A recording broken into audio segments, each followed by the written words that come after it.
Kamakailan lang meron na namang nabalita sa national TV ng Japan, ano, ang daming kababayan natin na nakapanood nito. Merong na-hold sa airport.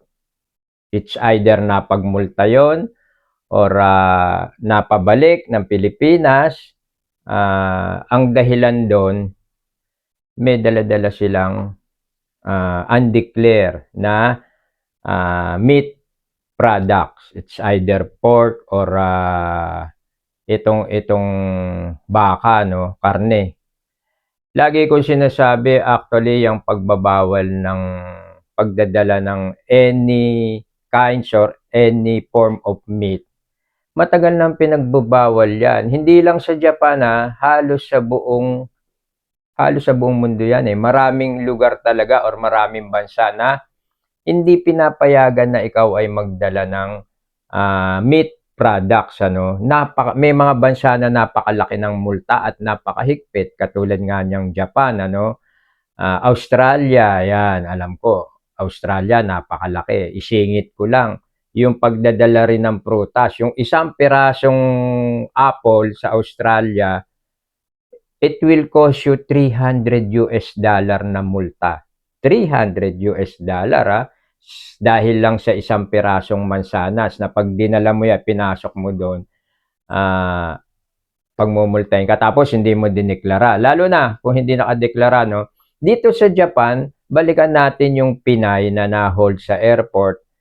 May dala siyang chicharon or kung ano mang produkto na galing sa Pilipinas na meat product. Kaya lagi ko sinasabi na bawal actually yung chicharon, yung tocino, or kahit anong sarap ng luto ng nanay mo na syempre yung magulang gusto yan, padalan yung anak nila ng lutong pagkain na sila yung nagluto, specialty nila yon, pero baboy or meat, ano, bawal.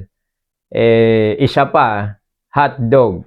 Sa Japan, correct me if I'm wrong, pero ang alam ko, ang hotdog, kahit na dog yung nakalagay doon, ipinagbabawal sa Japan yan. Lalo na kung hindi nakadeklara, napakalaki ng multa.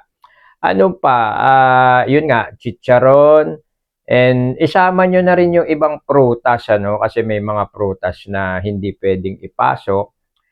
Ang reason bakit, of course, ano, yung bacteria na dala-dala nitong, halimbawa, ikaw ay may dalang tocino, no? Naka-frozen man yan, or luto, may possibility na may dala-dalang bacteria yan. Ayaw ng bawat bansa, again, hindi lang Japan, ano, maging sa ibang bansa, pinagbabawal nila yan. Yung agriculture, napakahigpit nila dyan dahil dito sa posibleng pagpasok ng bacteria sa bansa nila.